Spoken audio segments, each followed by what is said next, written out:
Okoiti Omtatah have what it takes to be Senator of Nairobi? Do send in your thoughts via SMS, that's 8040.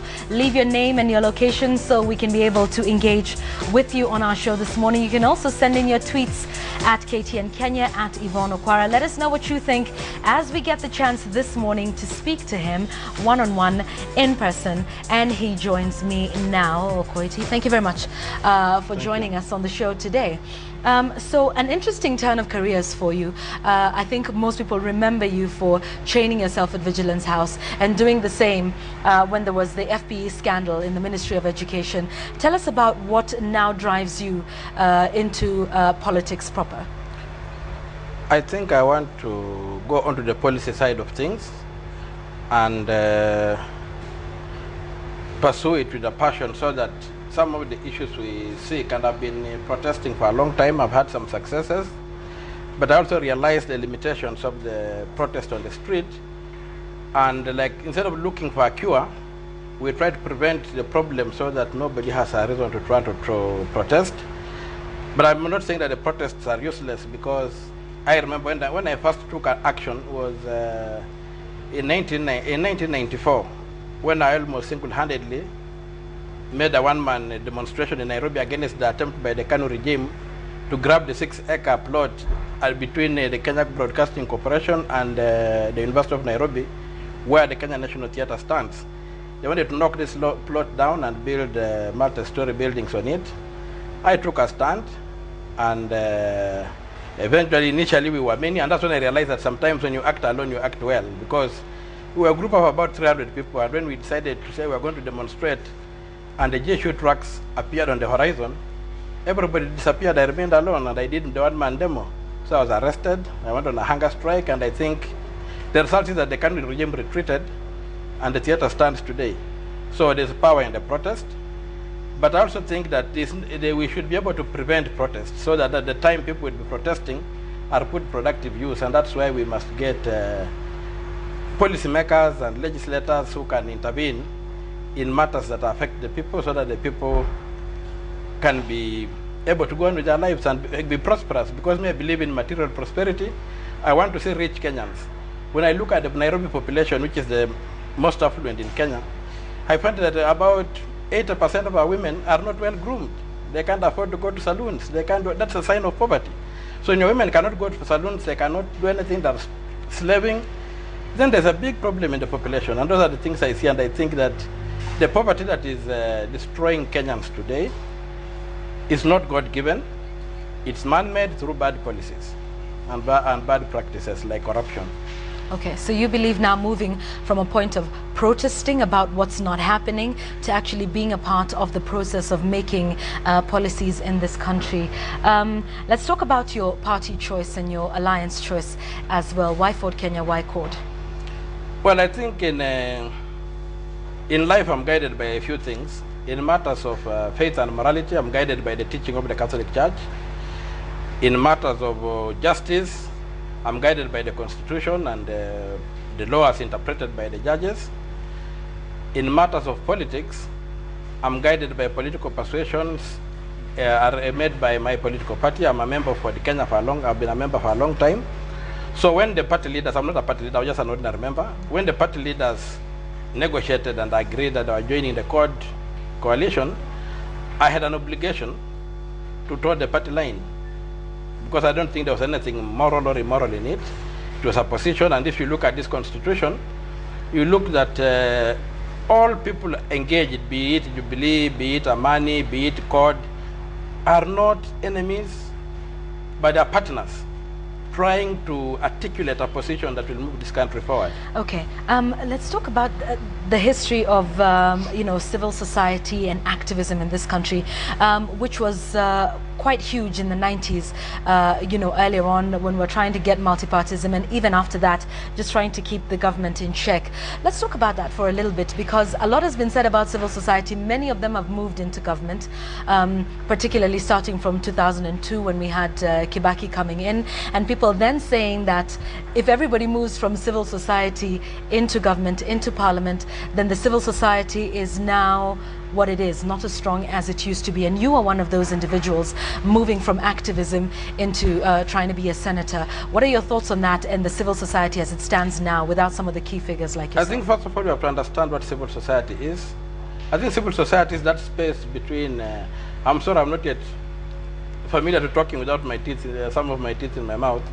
Civil society is that space whereby between government and the family, where people organize, even the merry-go-rounds of the women groups and what have you. That is civil society. Then you have got civil society organizations, and you have got people who believe in certain passions. First of all, I've never worked for a civil society organization. I've instead sponsored a civil society organization. I do business. I've been running my business in town since 1995. And I believe that I need to put aside 1% of my time to engage in, to stand up as a citizen of this country without benefit, fear, or favor, and also to be able to demand certain things. So I may be least qualified to talk about civil society organizations, because I think we are looking at civil society organizations. But you being a civil society activist, a human rights activist, if you will, not necessarily allied to any one particular organization, but you are one of the figures that has fought for human rights in this country, and therefore perhaps forming the civil society body as a whole, generally, not necessarily allied to one organization. We can take a look at Hassan Omar, who's now running for the governor's seat in Mombasa. Senate. There's yourself, the Senate seat, excuse me, and then there's yourself doing the same thing here in Nairobi, and there's a lot of other figures that we have seen who, whether they were allied to one organization or another, they were always known as the persons that stand up to the government and say this is not right. Do you think that the human rights movement suffers when individuals like yourself move into politics? No, it does not suffer, because if I look at Barack Obama, who was a civil society activist himself, with the community mobilizers and what have you, demanding things to be done, you see, when Barack Obama has come into power and pursued the same passion of social justice, look at Obamacare. It's a major revolution in American history, whereby in the richest country in the world, people are dying for lack of access to medical care. So that belief in something, that conviction, is what we need in public life. Unlike what we have today, whereby people are pursuing salaries into public office, so they use a lot of money, get in there, then begin stealing the taxes, and the country keeps on getting poorer. I think we need people with a passion, and that's why, personally, I have fought for the salaries of MPs to be brought down. Even what the Salaries Commission did, I don't think it went down enough. So that when you go to the public service, you go there to serve, you go there to represent interests, and you get some small remuneration. And that's why if you look at the timetable of an MP, you go you work for about, you work for 3 days. Most of them half a day, only 1 day, full day, because you are supposed to go and earn your living doing other things. But in Kenya, this has been distorted, whereby the highest paying area is now the political class, and at the end of the day, it has ended up attracting a lot of thugs into power who cannot formulate policies that can move this country forward. Okay. And so my move from civil society to politics, or from the street into the boardroom or parliament, is informed that we need to develop this country. I've seen all these problems are driven by poverty and lack of development. So to develop this country, we must imitate what those who have developed have done. We must imitate what Europe did. We must imitate what the Asian tigers did. We must have discipline. We must accumulate capital.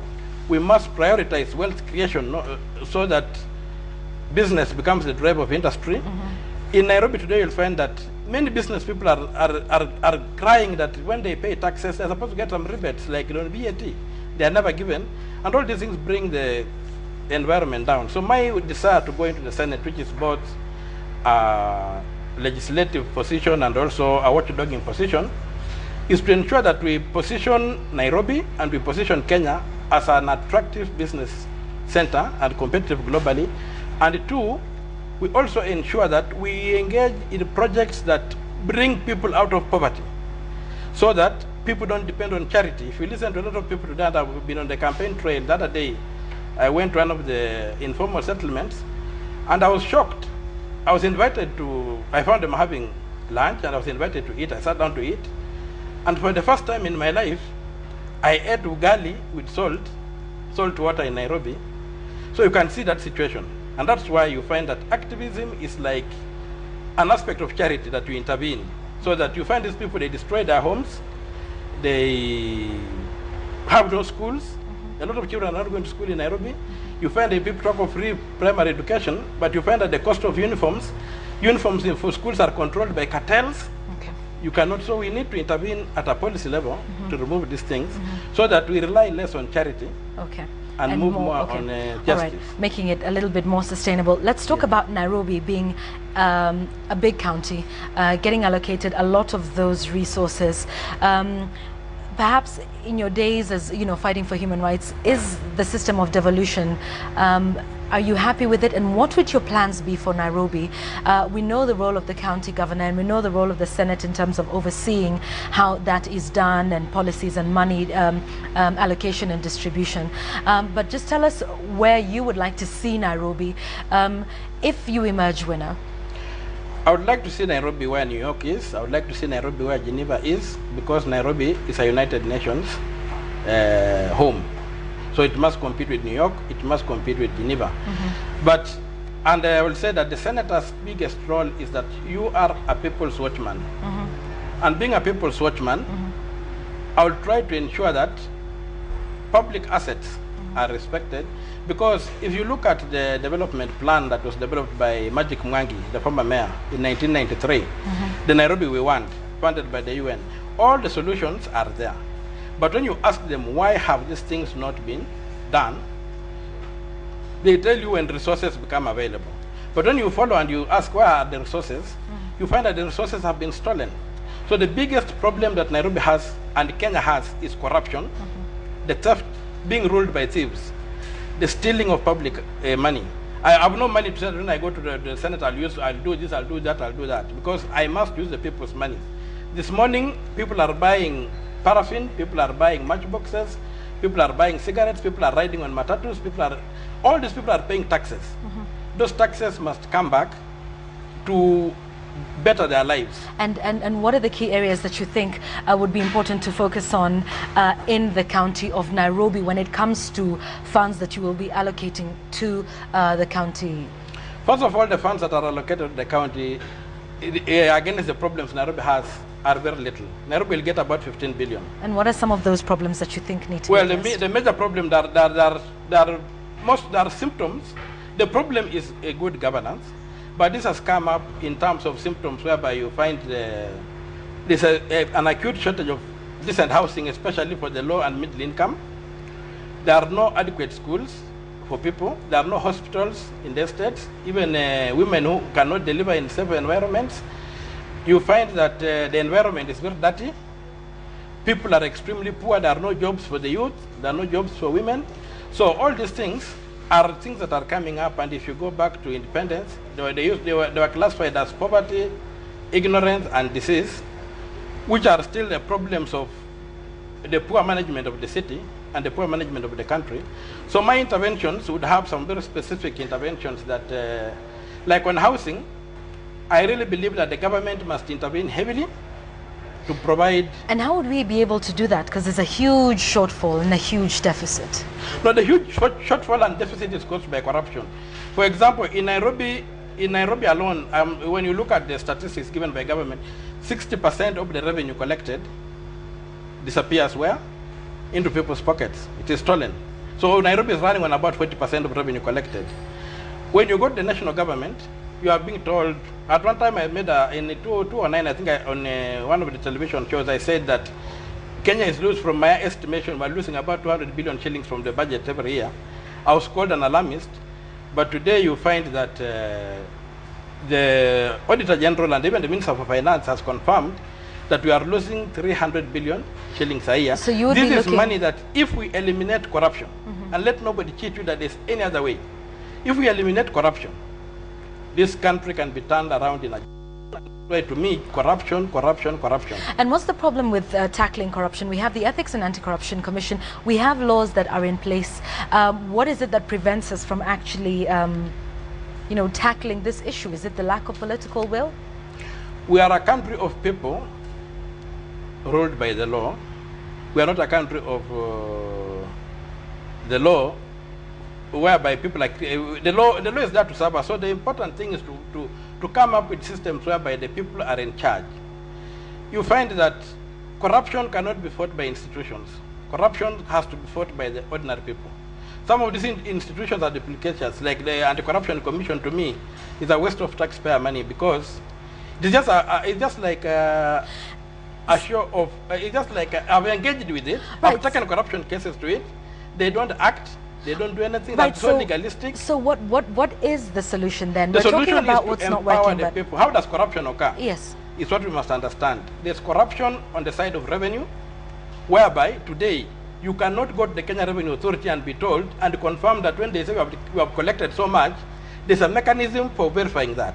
So we don't know how much is collected. So there's a lot of money stolen on the revenue side. When you go to the City Council of Nairobi, there's a similar problem at the revenue side. And then how? On the second part, you have got corruption and on the side of expenditure, whereby projects are inflated. So I would like to intervene in the sense that we must be able to create mechanism, and using modern IT technologies, we should be able to know how much is being collected at the click of a button. Then number two, when it comes to implementing programs, we must uphold transparency more than just accountability. So that if we are going to build a road in an estate, for example, I would like to see a situation whereby there's some civic education to let people know that this road that is being built, these are the specifications, it is going to cost so much. And the same even for the pencils being bought in the school, bought in schools, we should have a notice board and say the school bought 10 pencils for so much, for 10,000 shillings, and the people will be able to rise up and say, we can't allow that. Okay. So the weapon against corruption is transparency and systems. Okay. There's the feeling that some Kenyans would have about being an activist, and where we correct me if I'm wrong, from the point of being an activist and saying, okay, these are the problems, these are the areas, and not necessarily knowing the solutions or having the solutions to that. What would you say to people who'd say, well, as an activist, I'm not so sure that you would now be able to put on the hat of being a lawmaker and putting some of those policies in place? Because like you said here, you have issues with the Ethics and Anti-Corruption Commission. You've pointed out the avenues of corruption, but there's people who'd say, well, being on the streets and being in the boardroom and being, you know, in the legislature are two very different things. They're not two very different things, because to me, being on the street is demanding action, and being in the legislature demand action. The other thing we should realize that what is the role of a politician? A politician is supposed to provide a vision and to make demands, so that the technocrats, the civil service, which is behind a politician, must be given targets and challenged to realize those targets. So for me, I don't think there is any difference between, because I spend only 1% of my life in activism. I do my own businesses. I'm not employed by anybody. I've got those tools. But I'm not going to micromanage the city of Nairobi. I want to put in systems that can be able to say that the watchdogging role is done, that the governor who is elected is doing what is supposed to be done. He's using the resources of the people well, and he's not like, and the national government is also using the public resources well. So that one, I don't think it is a question of any kind of expertise. It's a question of your belief in what is right and wrong. And me, I think I should also talk about the foundation of my activism. The foundation of my activism is the teaching of Christ. When he tells you at the salt of the earth, when he tells you that, be my witnesses, when he gives you the Good Samaritan story, those are the foundations of my activism. When he gives you the Lord's Prayer, our Father, the kingdom of God, your will be done on earth, our daily bread, forgive us. So we are trying to establish a just society. So to me, I would look at my activism as being a prophetic role, whereby you are stepping out to demand that there should be justice for all, and the poor people should have space. And I've got very practical issues I need to do. Like if you look at the misuse of resources in this country, an acre of land in Nairobi today is about 300 million shillings. But you'll find that a lot of this land is totally misused. You go to, and I've given an example of these military bases. I've given an example of Kamiti Maximum Prison, thousands of acres under these security installations. At the Senate level, we need to sit down and see, do we need these things in Nairobi? Or can we better use that land and relocate these people, these things out there? And what would be the better use of land, say, on which committee is sitting? Community, I would put it under housing, intensive housing for the low income, poor people, and on a tenant purchase scheme, and get these public-private partnerships. Maybe invite China or Turkey, come and put up so many houses, and then let the low income people, let them move in these houses. Then they buy these houses by paying rent. At the end of 30 years, the Chinese have recovered their money. They go back, and the houses have now come to Kenyans, and the Kenyans have encouraged savings. And as a result of that, the rental market will also be reshuffled, whereby the rents in other areas will come down because government has intervened and produced a massive housing. All right, okay. And so those kind of things are the things I would like to do. Even schools, some of these military barracks, we need to put up secondary schools for Nairobi. Look at So would you suggest us reducing the sizes of the military barracks, like perhaps what we have at Isli, the Moi Air Force Base? The Air Force should not be there in the first place. What's an Air Force doing in a crowded area? Where should it be? Kenya is very big. There are so many areas in this country where we can relocate these bases outside the city. We can what about the people in the other cities who would say, well, we don't want the air base in our city as well? I'm not saying they go to the city. The countryside is so vast. Okay. You know, I was looking at your business stories. The first thing was the port of Mombasa being abandoned. We are a transit system. Yeah. The main, if you look at what we call Kenya today, is the Uganda Railway. Where the railway passed going to Mount Kenya, going to the Lake region, going to Malaba, is where you have got development. The rest of the country is idle. But the railway has been killed because you have got people in power who have invested in lorries, and so they are now using these lorries which damage the road, they are inefficient, and all these things. And these are the interventions we need to put in place to say Kenya is a transit economy. We are serving the hinterland. Let us make sure that we are the most efficient country in this world. Okay. All right, okay. I'd like us to talk politics now for a moment, because we ran a story earlier about Prime Minister Raila Odinga, who's in, the Accord Alliance flag bearer, and he's urging, the voters to vote for ODM. As opposed to the alliance parties, and you are a member of one of those parties, Ford Kenya. What is your thought on that? Do you feel like, as a candidate within the Accord Alliance on a Ford Kenya ticket, that you have the support of the Prime Minister and the Accord Alliance, the Accord Secretariat, the Accord Effect, and all of those institutions that have been put together for the Accord Alliance parties? Do you feel Ford Kenya has a say when Prime Minister Raila Odinga says vote for ODM candidates only? I think what was interesting is, like yesterday, that the Prime Minister was dressed in the Accord colors. So I think he realizes that ODM alone cannot deliver the vote for him. He needs the other partner parties. And I think there are negotiations to that effect. And the matter is slightly more serious than maybe we are trying to appreciate it. But I think the realities are coming home.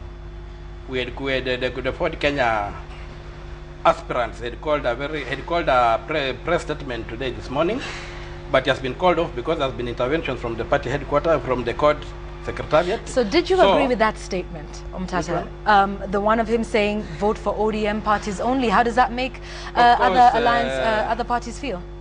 I think where Kenya is today is that people should be allowed to choose the leaders they want.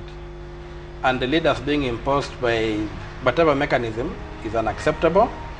But I think the Prime Minister has advisors who I think are down to carry the blame. They should have been doing surveys and telling him what the situation on the ground is, because at the level where he is, I don't expect him to be in every village, in every crew. So it is your opinion that he probably is being misled by the people around him? And he needs to sack his team of advisors, because the ground is that CORD came together upon the realization that all these alliances came together upon the realization that none of them can deliver the vote.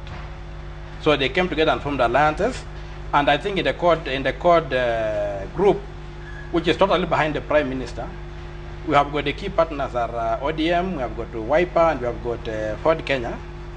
And so we think that now that they have, with the press conference, Ford Kenya aspirants had called to issue a statement today on their position in court and their future in court, has been called off as a result of intervention from the top party organs. Top court organs indicates that the message has gone home, and I think his advisors who are maybe misleading him that he should reduce CORD to an ODM, because we are saying we want a 6-piece suit, but the 6-piece suit should be a CORD 6-piece suit, not an ODM 6-piece suit. All right, okay, Omtatah, this puts you in an odd position with Margaret Wanjiru, who's running for the same seat you are running for on an ODM ticket. Do you then feel with a statement like what the Prime Minister has made that more attention will be focused to Margaret Wanjiru because she is in ODM?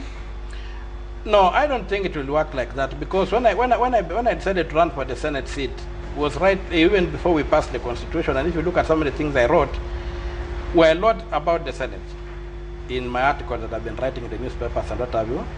And so I did not decide to run for the Senate because there was CORD. I decided to run for the Senate because I want to be the watchman of the people of Nairobi. And so I don't think that the endorsement of the Prime Minister endorsing Wanjiru, and also by ODM having nominated her, which brings confusion, she's already a senator as far as I know, because we are going in the, ODM is going to deliver about close to 15 senators, and on number 3, you only need 9 senators and you'll be a senator. Sorry, did I just hear you right saying she's already a senator as far as you know? As far as I know, Margaret Wanjiru is already a senator and she has got no business looking for votes on the ground. So why are you in the race then if you think she's already carried the day? She is a senator nominated. Right. Not elected. Not elected. And that's what I was saying yesterday when there was that scuffle where you fought over the microphones, because Margaret was telling people not to allow me to speak. And me, I believe nobody in the Kenya can stop me from speaking. So I took the microphone by force and I said that we should get 2 senators for CORD from Nairobi, with Wanjiru nominated into the Senate and myself elected. Okay, let's talk about that. And I'd still like to get your your answer to the question. Do you think then she gets fair advantage within the CORD coalition because the Prime Minister himself is saying vote for ODM candidates? Do you then think that she gets the unfair advantage in that regard? I've never won a lottery in my life. I've always worked for what I have. And that's why if you look at my motto on my placard, I've got a very simple statement called Jipange Usipangwe. I don't depend on people to get ahead. I do my own things. So all those things are sideshows. So you wouldn't need the support of the CORD alliance and of the Prime Minister. Would that be something you think that would be pivotal in your race to be Senator of Nairobi? What is happening is that the Prime Minister is not negligible in the arrangement of things, because he's our presidential candidate. We have endorsed him, and we even saw the way he performed in the debate. He's able to be the leader of this country at the national level. So on the side of endorsing Wanjiru, I blame it on his advisors, because right now what is going on is that there is a process within CORD where they are trying to do what they are calling harmonization, so that some people can voluntarily cede their seats so that we join up as a CORD coalition. I think that the statement was preempting a political process that the parties are engaged in, to say that we have got the bigger chunk of Nairobi as a grouping. Just a minute.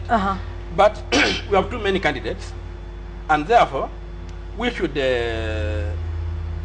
sit together and see how we can field a single candidate the way Jubilee is fielding a single candidate. Well, it's already done now. Would we see a position where they would be asking you to step down for another candidate, for example? As long as it is not Margaret Wanjiru, I'll step down. So you're willing to step down for any other? I can step, if for the purpose, you have to look at the bigger picture. You have to look at the bigger picture. If there's another candidate in CORD and they convince me that he's better placed, because I am not looking for a job, I'm looking to do a job. Right. So you're not... The only person I'm not ready to step down for is Bishop Margaret Wanjiru, because she cannot be on the nomination list and again be vying for, looking for votes on the ground, because that's the kind of things we are trying. That's the impunity we are fighting, that some people think that are more special than others. If she wanted to go for the election, and if she was running without being nominated, I would cede ground to her. But the very fact that she's being treated as a special case, and yesterday was even more outrageous, that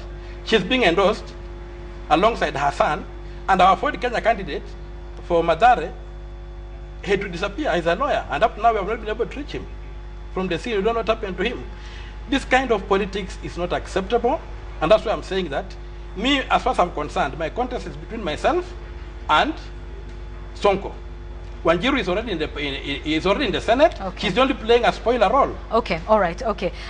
We understand the point that you are trying to put across. Let's talk about the opinion poll that was commissioned by the Standard and taking a look at who's going to be the favorite if we were to have that election. Now, we have Mbuvi Sonko at the top with a 40% lead over Margaret Wanjiru. Curiously, Omtatah, your name doesn't come up. When was the census done? It was done between February the 5th and the 8th. When did I launch my campaign? You launched it after. Yeah. Do you think you launched it late? If you are my own evidence, I tried to come to this show since November. Since around December, I was not able to come to this show because you people in the media decided to discuss Wanjiru and Sonko. Okay. And when we asked, you said they are non-public figures, they are controversial. But I would like you to look at this thing. Sonko has done good. And the one thing, I respect Sonko, and he's even my friend. He has done a lot of good in terms of charity. He has helped people, but he has not done. He's not done well enough in terms of justice. And there are issues that he has done, like you mentioned, the question of the locking up Ongeri's office.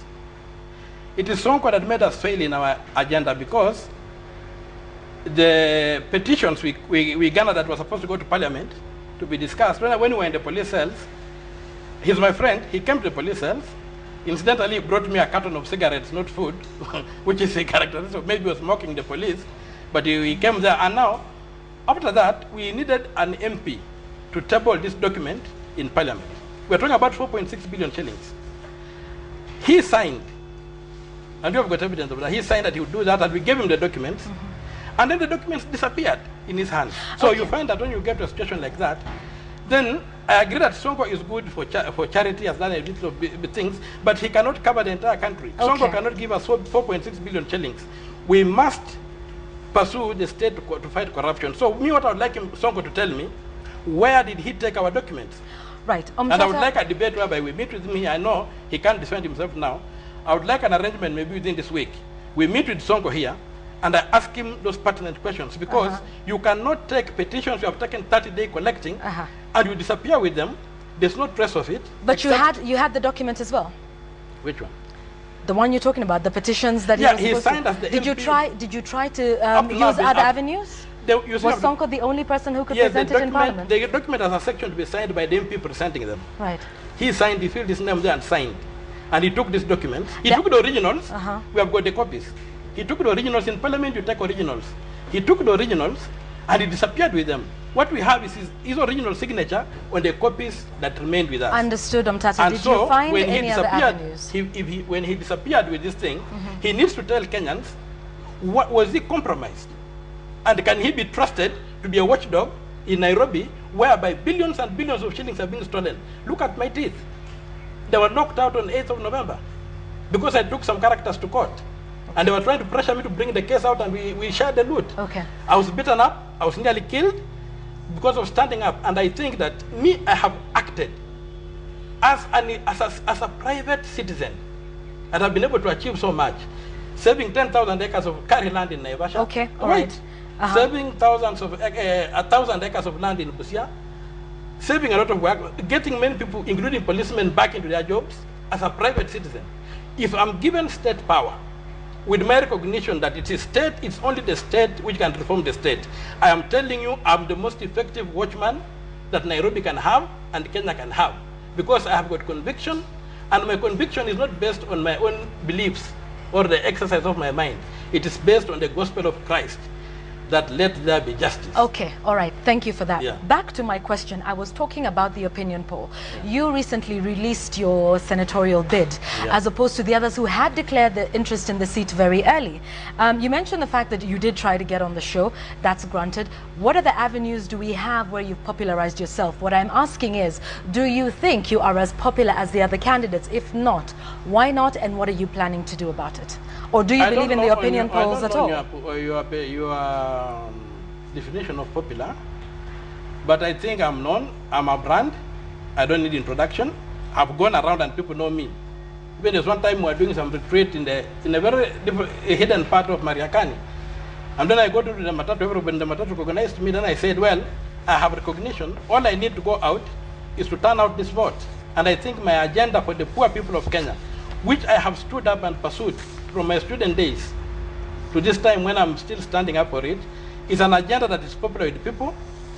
People remember that chain when they were killing people. And I've got the courage of my conviction that comes a time when you must stand up as an individual and let history know where you stand on moral issues.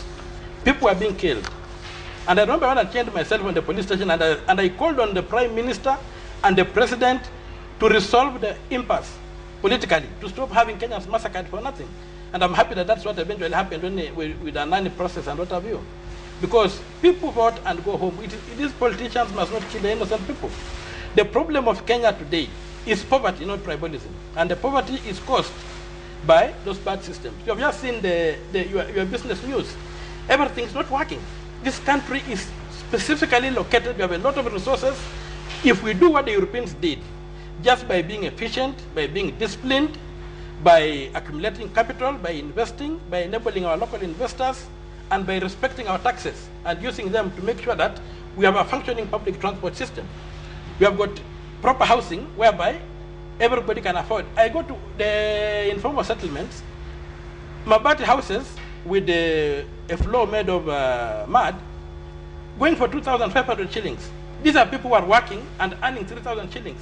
How do they pay these kind of things? At night, the landlord comes, knocks on the door, increases the rent. And these very shacks are built on government land. They're not built on private land. Okay. So why should some group of Kenyans think they're entitled to steal? Okay, let's talk about certain issues, Omtatah. Yes. Let's talk about making Nairobi a safe haven for foreign investors and attracting those investors. We already have some big projects, and I'd just like to get your thoughts on that. We have the Konza project that's coming up. We have the Syokimau Railway that's just in the vicinity of where we are now, live in our newsrooms here along Mombasa Road. Let's talk about some of those projects. Are you hopeful of these projects? Are you excited? Will they transform Nairobi to what you were talking about, to make it like New York and all those other big cities in the West? I support every initiative that the government has done to try and improve the lives of Nairobi. And I think these are noble ideas. They need the support, but they are elitist. They are designed for the rich and the well-to-do. You have already seen in Konza that are eliminating poor people. So you're going to end up with an island that does not incorporate people. You look at these slums. What is the source of slums? It's poor pay. No Kenyan wants to live in a slum. Okay, Omtatah, what would your solution be then to make the Konza project something that would benefit all the Kenyans? Because it's going to provide 200,000 direct jobs and many indirect jobs even for the people around it. So are you not hopeful? It's only elitist? No, I'm not saying it's only elite. Those jobs are important. But the mass poverty issue must be addressed. We must come up with a project that can give immediate jobs to people. That's why I'm saying, if I became a senator and I got, one of the things I'll do, I want to do a public audit of assets, or public assets. What has been stolen from the people of Nairobi? And that must be returned. And once you find that and it's returned, what would be some of the projects So one of the things we're going to do, like if we do this massive housing project, this massive infrastructure project to clean up Nairobi, to open up the roads, they will give immediate jobs to the poor people, so that as Konza cities come on, they are part of a wider package. They are not standalones. We need to build roads for people who walk on foot in Nairobi. We cannot just be building roads for people who drive vehicles, and yet everybody pays taxes. We need to build roads for people who ride bicycles. Every morning, people are walking from Kibera to industrial area because they cannot afford to ride on these dangerous roads. But if we build bicycle lanes and level them up so that it's not very hard to ride, I'm telling you, people in Kibera will buy bicycles and they will not have to wake up at 4 o'clock to begin working in the industrial area. They'll wake up at 5, have time with their children, raise proper children, and move to industrial area, work and come back. And that's why one of my key pillars is family. Protecting the family. So that parents can have time with their children. And that is where Kenya is. Kenya is the family. It's not anything else. So that we must have interventions that are people-centered. We must create wealth at the base. I'm very interested in creating wealth at the base, because when we create wealth at the base, then we have got more people paying taxes, we raise more revenue, we do more things, and the Konza cities are there. And that's where political action is very important, not just market forces. Right. There must be political action overseeing market forces. Okay. Like if we just pump clean water, if we look at our health bill, cough and diarrhea caused by that water, accounting for close to 50% of our health bill. If we just pump clean water to ensure that every Kenyan has clean water and clean toilets and those kind of facilities, you'll find that our health bill will crash immensely, and we shall use that money. I am sorry to cut you off, but we have very many issues that I want us to discuss, and we have just 6 minutes to go. So I'd like us to move very quickly when we talk about these issues. Traffic jams in Nairobi, a big one. What are your plans? Traffic jams is that the transport, we need a private-public partnership to engage in. The way it happened in Colombia had a bigger problem for transport than this. We need to create special lanes for buses and vehicles that carry bigger people. And also you need to have light trains. And these people are operating matatus and whatever. We don't need to throw them away. We can have them form these cooperatives now and translate these cooperatives into owning, alongside with the city of Nairobi, some of these new public transport systems, so that we have got efficiency and we are able to get to the end, to do our work well. And that's why, to me, I believe that public-private partnership is very important. But I'll tell you, it will require about 100 billion shillings to fix a modern public transport network in Nairobi. And that's why now the senator becomes very important. Because the governor is given 15 billion. What will he do with 15 billion when he requires 100 billion just to do transport? So me as a senator, I must go out and demand from the central government, this 85% of the budget that remains, some of it must come to Nairobi to do that problem. I must go out into the international community. Investors come in and help us invest this through some of these private-public partnerships. Make your money, you go, you leave us our infrastructure. Bring in donors. Nairobi is a UN city and gets a lot of money from the UN. Bring in universal donors to help us deal with these things. What would we do to make this country a little more stable, and Nairobi a little more stable for those foreign investors? Because they cite a lot of challenges when it comes to doing business in the country. I don't think I'm going to talk about making Kenya safe for foreign investors. I want to make Kenya safe for people in Mathare that are being shot by police, that are being marked. Once you make Mathare safe, people have got jobs, have got food and have everything, then the foreign investor is safe.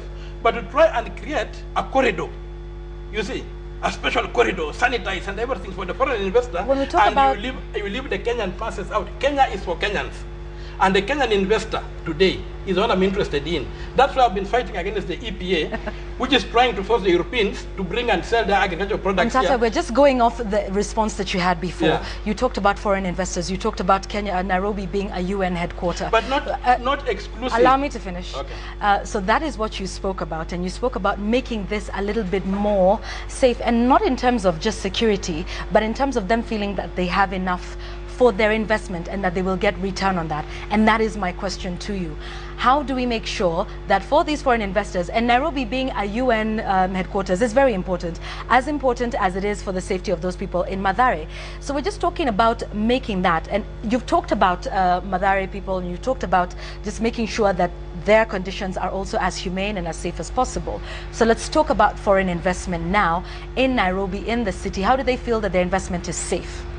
Foreign investment, if you want to look at it as an exclusive problem, then you have to look at the bank interest rates, you have to look at the government taxation, you have to look at those instruments that can allow somebody to grow wealth, make profit, and move on. So those areas must be looked into, but are not just for foreign investors. That's the point I'm making. I want to see rich Kenyans. So Kenyan investors come first, foreign investors come second. And that's why, like even me, I'm also one person who is insisting that we should begin going like other countries where foreign investors come in and they are forced to form local partnerships so that they don't just use our opportunities to grow their capital and export it, but they bring in their capital and also make Kenyans rich beyond giving them jobs. What is it that holds Kenyans back from investing in their own country? What would we do to make Nairobi really attractive for also the local investors? I want to look at interest rates in the banks. The banks are Shylock banks in Kenya. They are stealing right now, and they are the main drivers of the gap between the rich and the poor. Today, a poor man's child leaves university. He has got very good ideas. He wants to invest. When he goes to the bank, he's given all those conditionalities and the interest rates he can't manage. Then he just stays at home. But a rich man's child will go, take that money from his father's pocket, invest, and begin getting richer than the other guy. So we need to look at bank interest rates as a major deterrent to business environment in Kenya, so that, and also the cost of electricity, and all these other things that come together, so that at the end of the day, the investment environment in Nairobi is competitive, but not excluding the poor. I want the poor people to be able to invest. I want your Kali to be standardized. I want all these things to be done so that we create wealth. We become a nation of creating new wealth. We make people rich. I was in Meru, very fertile land, one of the areas they say is the richest. But the land has been cut into very small pieces. People are very poor. There was a police recruitment. 5,000 young men have come, some with master's degrees, want to be fighting for 3, about 10 spaces to be recruited as police officers. So when a rich part like Meru is experiencing that, think of the poor parts of this country. So as a senator, because I also have a national mandate, all these other regions of the country must be looked at from their comparative advantages, and we must invest in the people and give them infrastructure and even maybe government guaranteed loans that can enable them to invest and move ahead so that the wealth gap between the rich and poor is covered. And once you do that, we are going to make Nairobi very safe for everybody. When everybody has got a full stomach, Nairobi is safe for all of us. When some people are sleeping hungry, Nairobi is safe for nobody. All right, thank you. Let's wind up our discussion now. This is what you plan to do if you win. That's part of what I plan to do. I could not tell you everything. Maybe people should go to the website, www.omatatah.com, right, and see my plans for Nairobi. Okay, thank you. This is what we're saying is what you will do in the event that you win. In the event that you don't win, what happens to Okoiti Omtatah then? Will we see you going back to the streets? No, I think... What role do you think you will play? You know, the Kenyan street is a political platform. It's the People's Parliament. If I'm not in the National Parliament, I'll be in the People's Parliament. And the People's Parliament is on the street, where people discuss issues, where people agitate and lobby those in power to change certain policies. If I'm in power, I will do the policies and make sure that nobody needs to lobby me. But if I'm not in there and people are doing wrong things, I'll still be on the street, I'll still lobby, I'll still file my court cases, I'll still write my newspaper articles. By the way, I've written 6 books. Have you read any of my books? No. You see, that's why it's difficult to interview me. If you had read any of my books, you would have been able to give me a proper interview where you would have seen my political philosophy, my moral philosophy, my social philosophy, and all these things gel together and produce a candidature that is designed to make sure Nairobi is a modern city and Kenya is a modern country. I was born in the 3rd world. I want to die in the 1st world. Okay. And I can do that if only we get good governance. All right, thank you. We have to leave it at that, Omtatah. Otherwise, we will be here for another 2 or 3 hours. Thank you for coming in. Okoiti Omtatah, talking about his senatorial bid for Nairobi. Now you've heard from him. Does it change your opinion at all? We asked you this question at 6 o'clock in the morning when we began. We asked you, does he have what it takes to be senator of Nairobi? Now you've heard from him for the last 50 minutes or so. Has it changed your mind? Keep your comments coming in. We will be sampling them at the end of Sunrise Live. We take a short break now. We will be right back. It's about 2 minutes after 8 o'clock. We'll be right back with lots more.